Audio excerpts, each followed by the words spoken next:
Hello and welcome to another edition of 10 Minutes with Dr. Ty Santa. I am your host, Dr. Ty Santa Jones of MindWorks Collaborative. This series was created to gather sage advice from educators across the field to shorten the learning curve into hacks, into better living, and professional information to connect the dots and improve our learning outcomes for students of all ages. Today, we are still focusing on data, and we are looking at through the eyes of a teacher leader. We are joined today by Rhonda Humphries, who is served as one of our day one board members for MindWorks Collaborative. Hey, Rhonda. Hey, Tatiana, how are you? I am fantastic. I'm so happy to have you on. Will you please introduce yourself and let our beautiful community know who you are and what you're working on right now?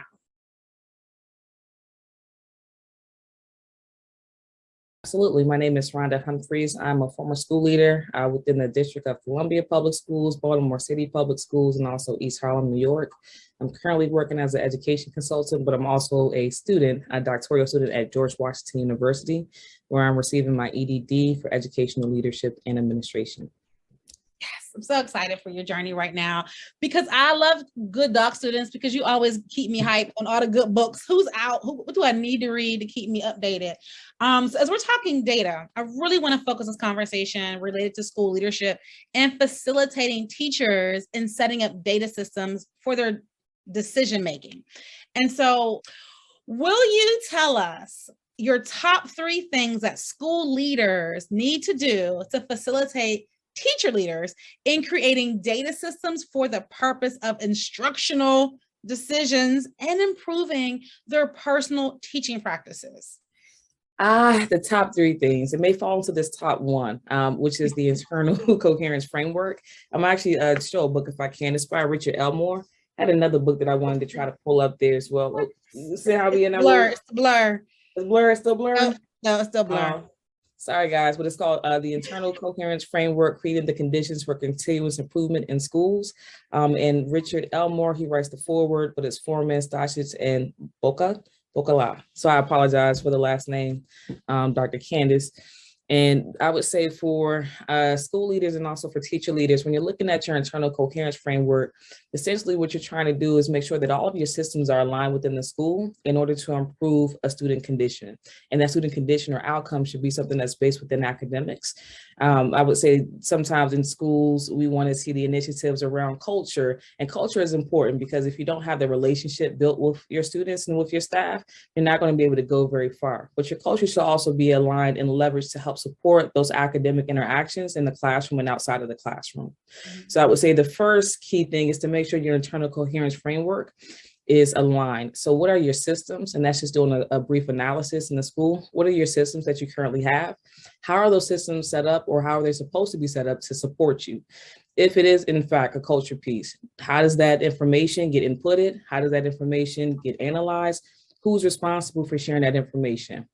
If it's academic, who's going in to do the coaching? How is that information being stored in terms of the observation? And what is the domain that the teacher's focused in on? How does that get shared back? How do you look at that data all together as a school community and make decisions that are based upon the data in itself? And so your internal coherence framework, that's important inside of your school for creating those continuous conditions for improvement. I would say the next piece is, what is your instructional leadership team doing?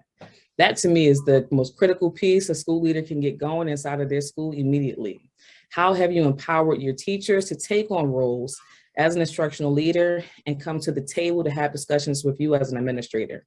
So do you have department chairs? If you don't have department chairs, can you create positions for department chairs? If you have some individuals who they have leadership potential, but they may not be somebody who is appropriate just for that particular role as a department chair, et cetera, could you still invite them to come to the meeting and start getting, training to be able to sit at the table and hear, and then also be able to process and go back and share with other teachers what's happening in the space, so that it's not just you and it's not just those teacher leaders who are at the table, but it's also other individuals in the school who have a chance to be invited and also contribute. I would say the next big piece is, and this again is along with the internal coherence framework model, what is that school improvement? So what is the goal that your team is focused in on, and how do you come back to that? How do you look at that over time? How do you ensure that you can make adjustments to your systems?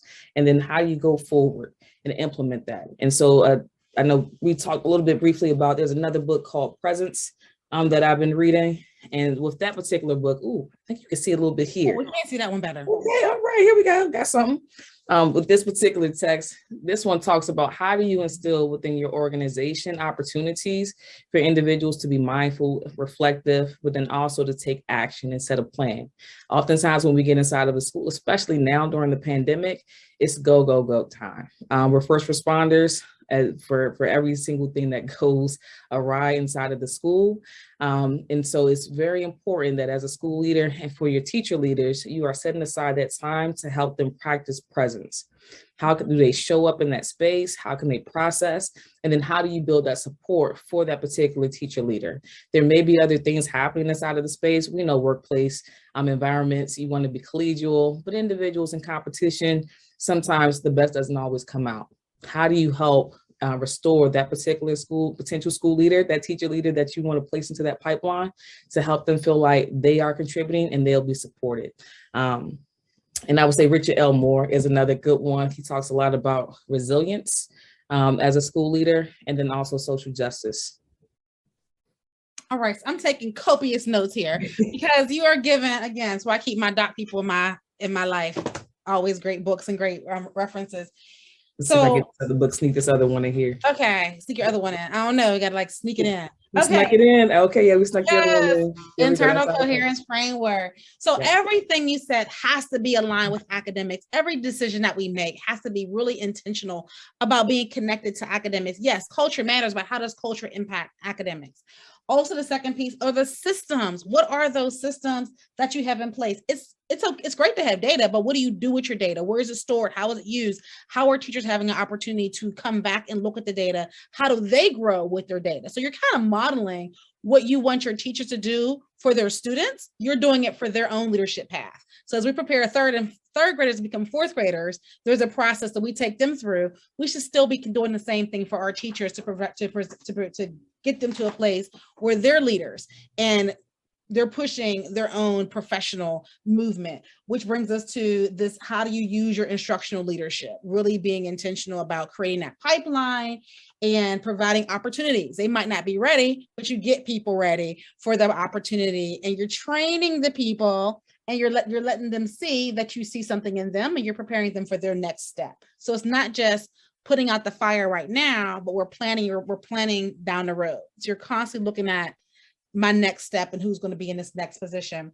And then lastly, you're talking about this mindfulness, intentionality, and planning. You can put out fires all day, but unless you come back to think about what you're doing, why you're doing it, and whether the practice is in place, then you're constantly going to be putting out fires if you don't have a plan moving forward. Absolutely. Then also, if you're not practicing presence, even in schools that have statements around diversity, inclusion, and equity, if you don't have that presence piece, you are going to inevitably start to replicate the systems that you're saying that you want to dismantle. So you have to practice presence. So that presence is going to help us stay aligned to our goals. So constantly thinking about that school improvement plan, constantly thinking about where that fits in, but taking the time to think about it, be reflective, and evaluate what you're doing with it and how it's going, so you can make those adjustments. So that's the system. So you're creating those systems, you're just reiterating those systems throughout every piece and part of your school. Thank you so much, Rhonda. It's so crisp. I love it. Thank you so much. So this is the purpose of this talk, is to say, what can we take these big ideas and make them practical? And to also, as a school leader, being able to let teachers see inside your brain of the why you're doing some of what you're doing. A lot of times new people come into a space not understanding what they're looking at. They just know they're a part of it.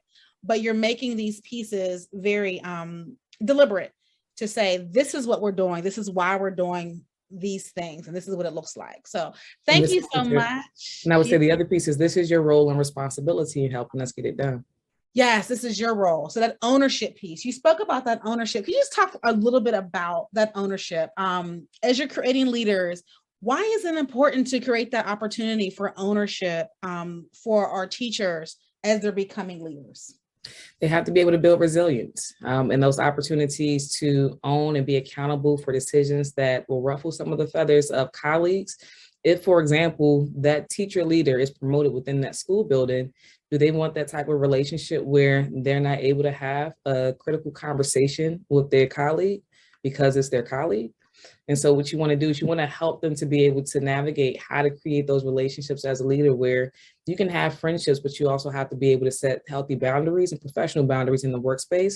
Because if the teacher, your friend, is not showing up 100%, you're not doing any service, not to the student, not to that, a colleague, by not having the conversation. You're only just replicating, again, these bad practices that are going to infect your school.